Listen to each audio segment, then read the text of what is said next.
47वां काव्य मत्तद्विपेंद्र। मत्तद ये स्वराघात है। मत्तद्विपेंद्र मृगराज दवान लाही संग्राम वारिधि महोदर बंधनोत्थम तस्याशु नाशमुपयाति भयं भीयेव यस्ताव कंस्तवमिमं मतिमानधीते मत्तद्विपेंद्र मृगराज दवान लाही संग्राम वारिधि महोदर बंधनोत्थम तस्याशु नाशमुपयाति भयं भीयेव यस्ताव कंस्तवमिमं मतिमानधीते मत्तद्विपेंद्र मृगराज दवान लाही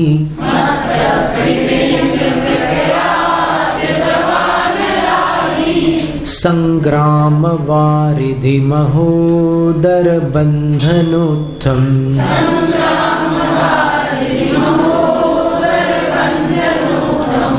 तस्याशु नाशमुपयाति भयं भीयेव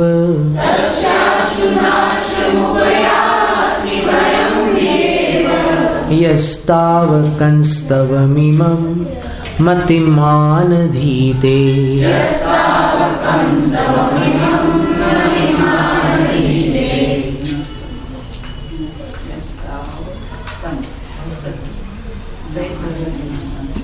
अंतिम पंक्ति से अर्थ निकलेगा यह मतिमान, जो मतिमान बुद्धिमान यानी जिसकी बुद्धि भक्तामर में लगी हो, ऐसा जो मतिमान तावकम इमम सवम आपके इमम यानी इस स्तवम का अर्थ स्तवन को अधीते पढ़ता है यानी पाठ करता है जो तस्य उसका भयम भय आशु नाशम उपयाति शीघ्र ही नाश को प्राप्त हो जाता है। जो मतिमान आपके इस स्तवन का पाठ करता है उसका भय शीघ्र ही विनाश को प्राप्त हो जाता है। किसके समान? मानो भीयेव डर के ही कारण डर नष्ट हो जाता है यानी डर जाता है भक्तामर पाठ से।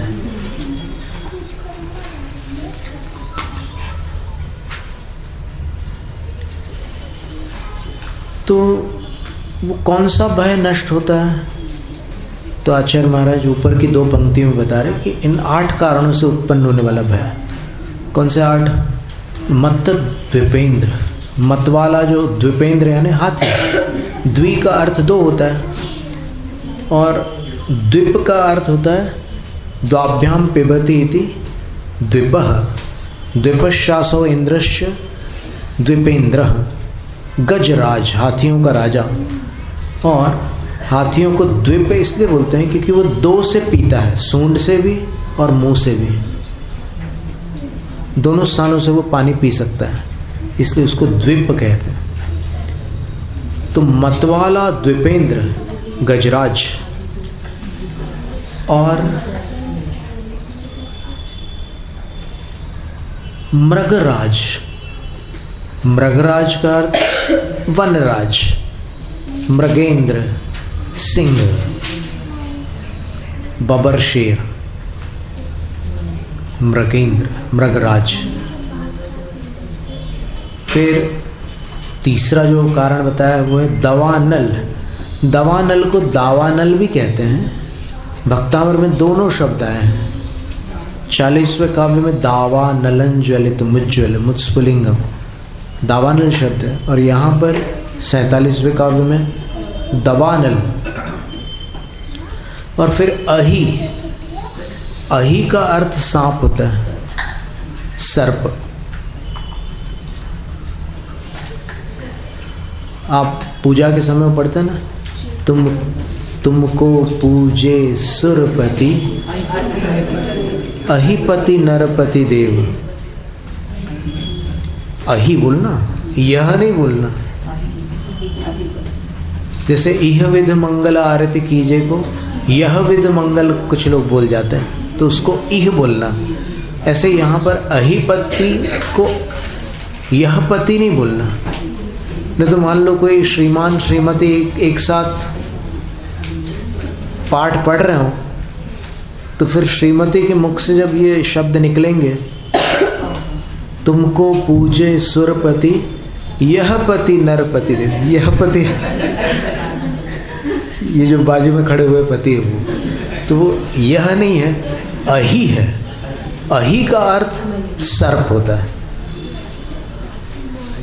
और संग्राम का अर्थ तो बताने की आवश्यकता नहीं है। संग्राम का अर्थ होता है युद्ध, वॉर। फिर वारिधि का अर्थ क्या होगा? वारी अगर पानी है तो वारिधि क्या हो गया? समुद्र। बिल्कुल ठीक कहा आपने। और महोदर का अर्थ होता है वही जलोदर। और बंधन, बंधन का अर्थ भी क्लियर है, स्पष्ट है। बांध देना किसी को, बंधन में डाल देना। इनसे उत्थम, उत्थ का अर्थ है उत्पन्न। इनसे उत्पन्न भय,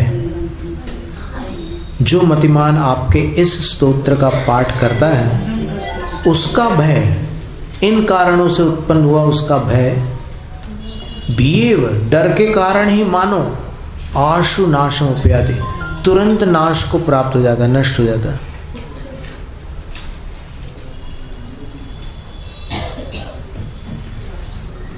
ये अनुभव की बात है कि जब कोई डरावनी चीज़ सामने हो और आप 5 मिनट तक भक्तामर का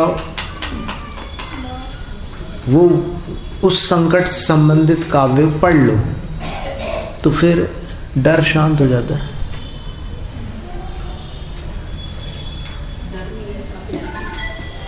ये काव्य 47वें काव्य में आचार्य मानतुंग स्वामी ये बता रहे हैं कि भक्तामर पाठ से डर तत्काल नष्ट हो जाता है।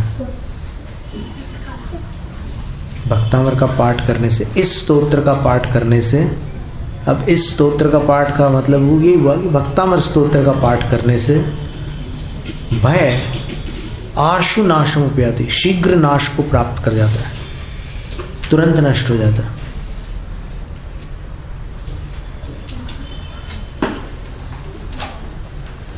परीक्षा के पेपर से डर लगे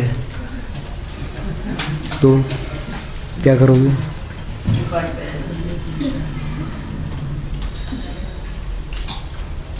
छठा काव्य 21 बार पढ़ लो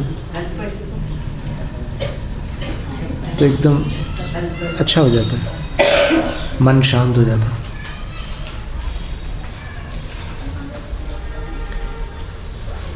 अब ये देखो, काव्यों की भी बड़ी विचित्रता है।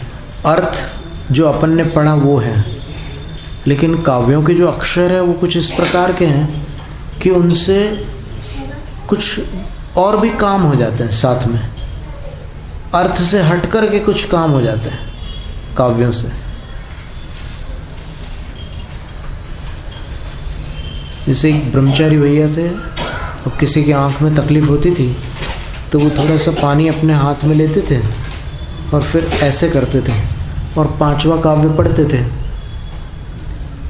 21 बार, और वो पानी ऐसे डाल देते थे तो उसकी आंखें जो लाल लाल रहती थी या फिर कुछ उसकी आंखों में तकलीफ़ होती थी तो अच्छी हो जाती थी। और अगर ऐसी पात्र में रख करके उसका वो करते हैं तो भी उसका वही प्रभाव, अभिमंत्रित जल होता है ना,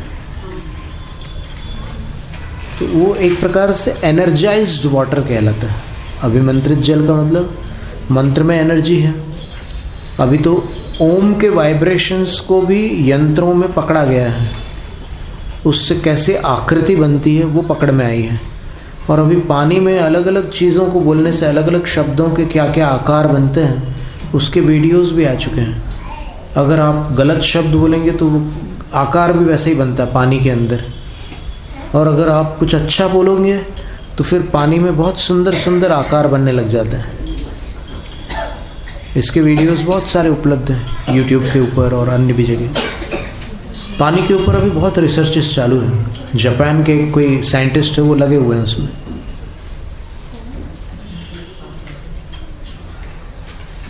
बच्चों को चश्मा नहीं लगे, बच्चों को चश्मा नहीं लगे। अभी ये सब इतना विस्तार करने का विषय नहीं है। एक साधारण हमने वर्णन किया था कि आप भक्तामर के प्रत्येक काव्य में आपको बाकी व्यंजन मिले या न मिले, लेकिन 4 व्यंजन मिलेंगे। व्यंजन यानी 12 खड़ी के 4 अवयव। वो कौन से? म, न, त, र। अब किसी भी काव्य में देखो, वो क्रम कोई भी होगा, लेकिन ये 4 तो आपको अवश्य मिलेंगे भक्तामर के सभी काव्यों में। म, न, त, मंत्र के जो म, न, त, र, ये आपको सभी काव्यों में मिलेंगे।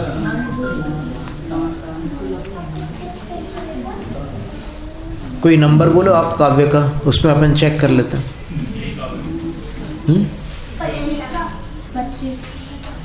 25। बुद्धस्त्वमेव विविधार्चित। बुद्धस्त्व त आ गया, मेव में म आ गया, विबुधार्चित में र आ गया, बुद्धि बोधात त्वमेव वाला तो आ ही गया था, यहाँ दोबारा तो आ गया। तन शंकरो से भुवनत्रय शंकरत्वात्। कौन सा बचा? न बाकी। धाता से धीर शिव मार्ग विधेर विधान नाथ। नाथ में न आ गया। और कोई नंबर? 49 48 है। और कोई? 45 उद्भूत त आ गया, भीषण जलोदर र आ गया, भार भुग्नाः, शुच्यां दशा मुपगताश्म म आ गया, चित जीविताशा, जीविताशा में त आ गया, उद्भूत में आ ही चुका था। अब क्या बचा? न बाकी है।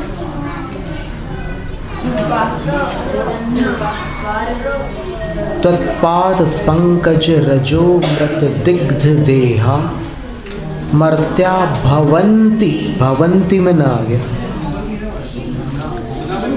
ये मनोहर वर्णी जी ने ये खोज की थी। मनोहर वर्णी जी, जिनको सहजानंद वर्णी बोलते थे, उन्होंने ये खोज की थी कि भक्तामर के सभी काव्यों में म, न, त, र ये 4 व्यंजन मिलते हैं।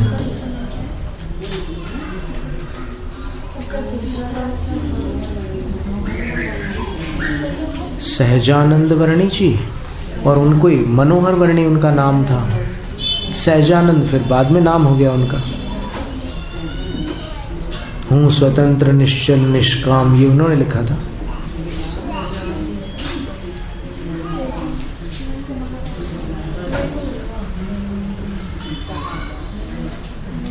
अब अपन ने एक बार बात निकाली थी कि ये जो 8 संकट अपन ने पढ़े अभी, पहला था हाथी का, दूसरा था सिंह का, तीसरा था दावानल का, चौथा था सर्प का, नाग का, 5वां युद्ध का था, 6ठा समुद्र का था, 7वां रोग का था, जलोदर का, 8वां बंधन का था। तो ये 8 संकट बाहर से तो होते ही, ये अपने अंदर भी हो सकते हैं। जैसे हाथी के बारे में आता है, एक कथा आती है ना, मंदिरों में एक चित्र बना रहता है जिसमें वो हाथी पेड़ हिला रहा है। और एक आदमी ऐसे लटका हुआ है ऊपर से, नीचे कुएं में वो है। तो हाथी को काल बताया गया, काल का रूपक दिया है, काल रूपी हाथी। तो जो भगवान के भक्त होते हैं वो काल से नहीं डरते, वो हिम्मत से सल्लेखना कर जाते हैं, समाधि मरण को प्राप्त होकर के प्रस्थान करते हैं। ये हो गया। फिर सिंह, सिंह का वर्णन पंचगुरु भक्ति में आता है।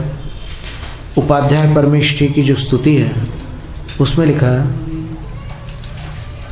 घोर संसार भीमाडवी कानने तिखवियरालणः पाव पंचाणने नठ मग्गाण जीवाण पह देसया वंदिमोते वज्जायम ही सया।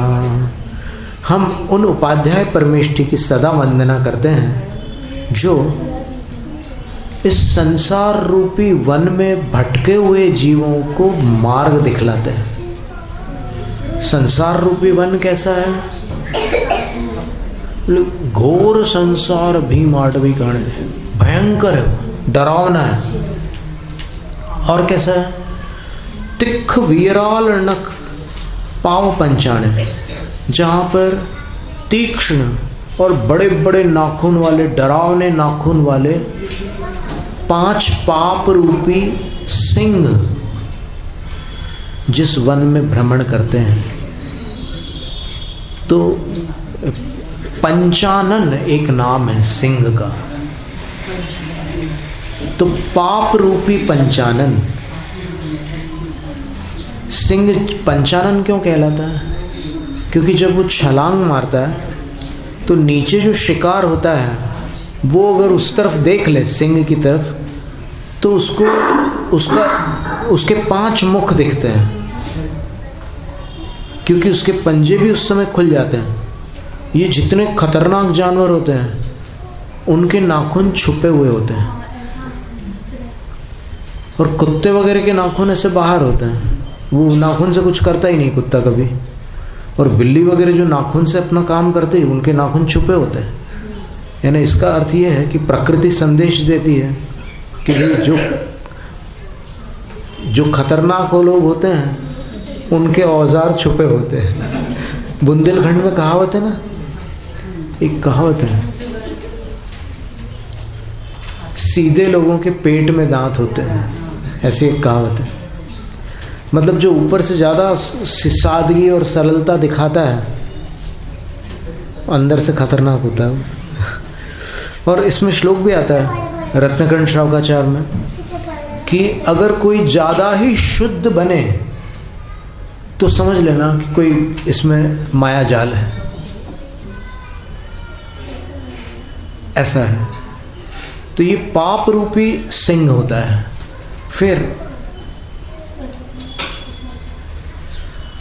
वो पाप रूपी सिंह भी जिनेंद्र भगवान के भक्त पर आक्रमण नहीं करता, अर्थात जिनेंद्र भगवान के भक्त सम्यक दृष्टि होने के कारण पापों के फल स्वरूप दुर्गति को प्राप्त नहीं होते।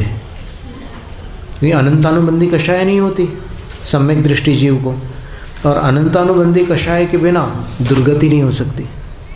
मिथ्यात्व और अनंतानुबंधी कषाय से दुर्गति होती है। तो फिर सम्यक दृष्टि जीव ऐसे पाप कमा ही नहीं सकता कि दुर्गति का पात्र बने। फिर तीसरा था अग्नि।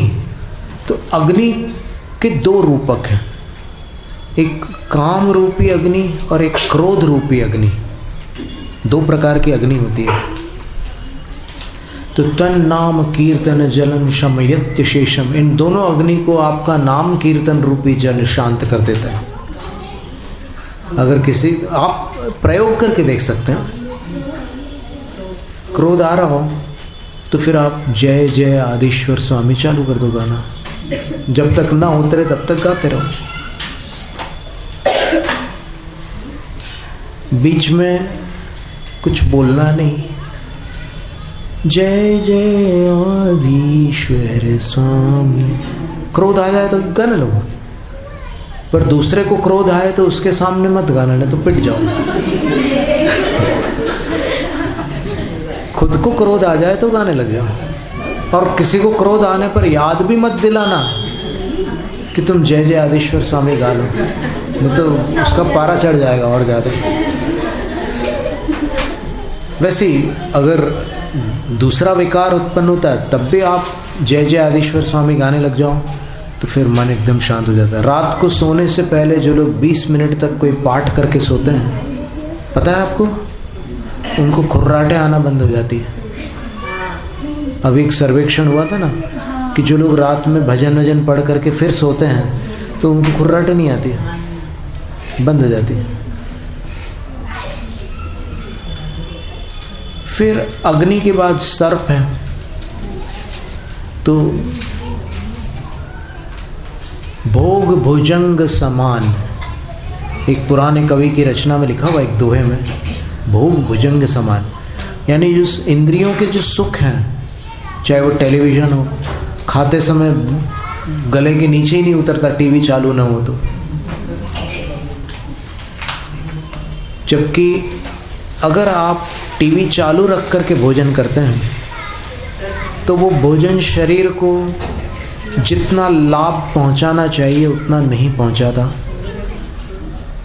और आप उसको देखते देखते कर लेते हैं। अब एक कहानी ऐसी भी आती है शास्त्रों में कि एक इतना लोभी आदमी था, लुब्धक सेठ उसका नाम था, कि वो भोजन में नमक नहीं डालता था, इतना कंजूस था वो कि नमक नहीं डालता था। नमक डालने से एक आध रोटी ज़्यादा खवा जाती है, इसलिए वो कम डालता था। लेकिन फिर बिना नमक के कैसे गले उतारे, तो वो जो खली चुनी के टुकड़े होते हैं ना, जिसमें से तेल निकाला हुआ रहता है, बादाम का, मूंगफली का, तो वो टुकड़े अपने पास रखता था, और रोटी खाते समय वो टुकड़ा सूंघते हुए खा जाता था।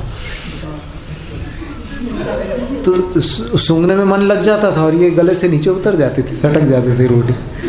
तो उसकी पूरी कथा बहुत खतरनाक कथा है, मतलब इतना कंजूस कि उसकी कोई बराबरी नहीं कर सकती। तो भोग है ना भुजंग के समान है। लोग सांसारिक इंद्रिय सुखों के पीछे, सुख सुविधाओं के साधन के पीछे कितने पापों का बंद बांध लेते हैं।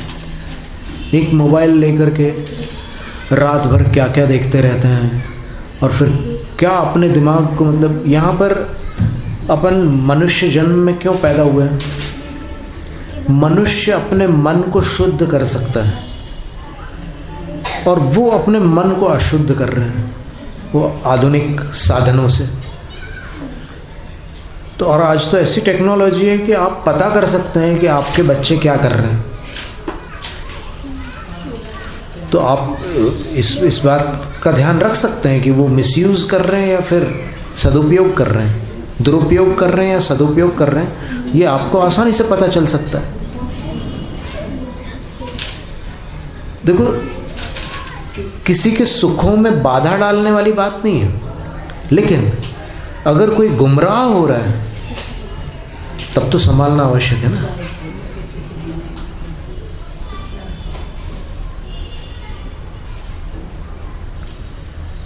एक विश्व विजेता ने अपने छोटे भाई से कहा था कि जो किताबें तुम तकियों और गद्दों के नीचे छुपाकर रात को पढ़ते हो, उसका अभी समय नहीं है। अभी तुम्हारा विद्यार्थी जीवन है, और विद्यार्थी जीवन में विद्यार्थी को व्यसन मुक्त रहना बहुत आवश्यक है। श्रीकांत जिचकर एक नाम है, जो वर्ल्ड फेमस पर्सनैलिटी हुए, नागपुर के थे, और उन्होंने 40 डिग्रीज प्राप्त की थी। वर्ल्ड रिकॉर्ड है, 40 डिग्रीज किसी को नहीं है, उसके पास 40 डिग्रीज थी। और उन्होंने अपने एक भाषण में ये कहा था कि यदि विद्यार्थी 30 वर्ष की आयु तक व्यसन मुक्त होकर अपनी पढ़ाई करे और फिर अपने लक्ष्य की ओर बढ़े, तो दुनिया की किसी भी ऊंचाई को छू सकता है।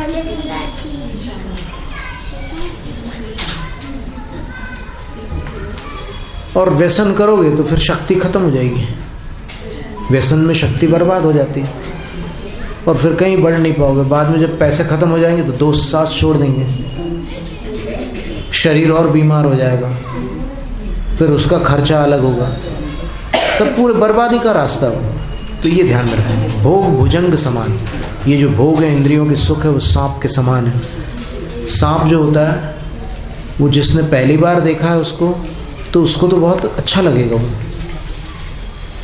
लेकिन जिसको जानकारी नहीं है, जैसे बच्चे हैं, तो अगर सांप पहली बार अगर बच्चे के पास सांप आ जाए तो उसको डर नहीं लगता, पर बाद में फिर उसको संस्कार डालेगा तो ये बहुत खतरनाक जानवर है, तब फिर डरने लग जाता वो। तो वैसे ही इंद्रियों के सुख है। फिर इसी प्रकार संग्राम अपने अंदर कर्म और आत्मा के बीच में एक संघर्ष जारी है। आत्मा आकुल व्याकुल है और कर्माधीन होने के कारण वो राग द्वेष कर बैठ पड़ता है और राग द्वेष करके वो दुखी होता रहता है। और जब इसके अंदर विवेक आता है, भगवान के तत्व उसको समझ में आते हैं, जब ही जिय आत्म जाने तब ही जिय शिव सुख ठाने, तब वो फिर प्रारंभ करता है और फिर सबसे पहले तो मिथ्यात्व का भेदन करता है। सेना का भेदन जरूरी नहीं, उसके बाद फिर कषाय आदि जो अन्य सेनानी हैं शत्रु दल के, उन सब को समाप्त करता हुआ अंत में 63 प्रकृतियों को जीतकर अरहंत होता है और फिर वही जीव बची हुई 85 प्रकृतियों को जीतकर सिद्ध पद को प्राप्त होता है। इस तरह कुल 148 कर्मों पर विजय प्राप्त करके आत्मा परमात्मा होता है। पर बहुत दुष्कर प्रक्रिया है, बहुत कठिन प्रक्रिया है। फिर वारिधि समुद्र है। अब समुद्र कौन सा समुद्र है? संसार समुद्र है। इस संसार समुद्र में खारा जो जल है वो उसका दुख है। फिर जो जलचर जंतु है वो 4 गतियां हैं और जो नीचे बड़वानल सुलग रहा है वो मानसिक संताप है। तो ऐसे समुद्र को भगवान का स्मरण करने वाले पार कर जाते हैं, इसके आंधी तूफानों से पार उतर करके अपने लक्ष्य को प्राप्त कर लेते हैं, मोक्ष चले जाते हैं। फिर समुद्र के बाद क्या था? महोदर। ये बड़ा पेट किसका होता है? तृष्णा का। तृष्णा का पेट भरता ही नहीं, कितना भी आप डालते जाओ, ये चाहिए, ये चाहिए, वे चाहिए, ये चाहिए, सब जो कुछ भी मिलता जाता है उसके बाद फिर उसको लगता है कि उसके आगे का और कुछ चाहिए। वो मिल जाएगा तो बोलेगा कि नहीं इसके आगे का और चाहिए, समाप्ति नहीं होता। पहले 4 मोटरसाइकिल चलती थी, राजदूत, जावा, येज़दी और बुलेट, रॉयल एनफील्ड। और फिर अब कितनी हो गई? पहले कार भी कितनी थी? एम्बेसडर, फिएट, और कभी कभार डॉज, मर्सिडीज और रोल्स रॉयस वगैरह तो इन्हीं कुछ लोगों के पास देखने को मिलती थी। फिर अब कितने टाइप की कारें हो गई। ये सब बढ़ता ही चला जाता है और पेट भरता ही नहीं, ये चाहिए, वो चाहिए, ये चाहिए, वो चाहिए। तो जन्म से लेकर मृत्यु तक वो दौड़ लगाता रहता है, इससे मुझे तृप्ति हो जाएगी, तृप्ति हो जाएगी। लेकिन तृष्णा और तृप्ति दोनों सौतेली बहनें हैं, विरोधी हैं, कभी उनमें मैचिंग नहीं होती। तो ये महोदर, लेकिन इसको भगवान का गंधोदक अगर मिल जाए तो शांत हो जाए। और गंधोदक का अर्थ यहाँ पर भगवान का वाणी रूपी, भगवान की वाणी रूपी जो अमृत है वो अगर मिल जाए, वो अगर लग जाए उसके अच्छी तरह से, तो फिर तृष्णा शांत हो जाती है। अरे समझ में आ जाता है अंदर से आत्मा को कि इसमें कोई सार नहीं है। इच्छाओं की पूर्ति से इच्छा शांत नहीं होती। इच्छा जिस वस्तु की है उस वस्तु के त्याग से इच्छा शांत हो जाती है। बहुत बड़ी बात है। इच्छाओं की पूर्ति से इच्छा शांत नहीं होती। जिस वस्तु की इच्छा है उस वस्तु का त्याग कर देने से इच्छा शांत हो जाती है। और अंतिम है बंधन। तो बंधन जो है वो कर्मों का बंधन है। और जो निरंतर भगवान का नाम रूपी मंत्र स्मरण करते रहते, तन नाम मंत्र मनिषम मनुजा स्मरंत, वो शीघ्र ही बंधन से मुक्त हो जाते हैं। कर्मों के बंधन से मुक्त होकर सिद्ध पद को प्राप्त कर लेते हैं। मतवाला गज सिंह दवानल नाग रणांगण सिंधु विशाल व्याधि जलोदर बंधन द्वारा उठ जाते हैं भय विकराल। तन्मय मति जो मनुज आपकी इस संस्तुति का करता पाठ, अल्पकाल में मानो भय से मिट जाते भय उसके आठ। जय जय आदिश्वर स्वामी,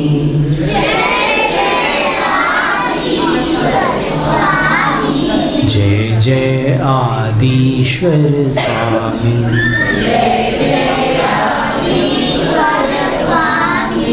जय जय आदिश्वर स्वामी,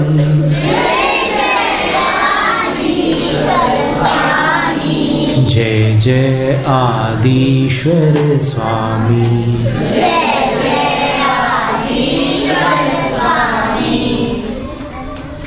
अरिहंत को नमन, अरिहंत को नमन, सिद्ध प्रभु को नमन, सिद्ध प्रभु को नमन,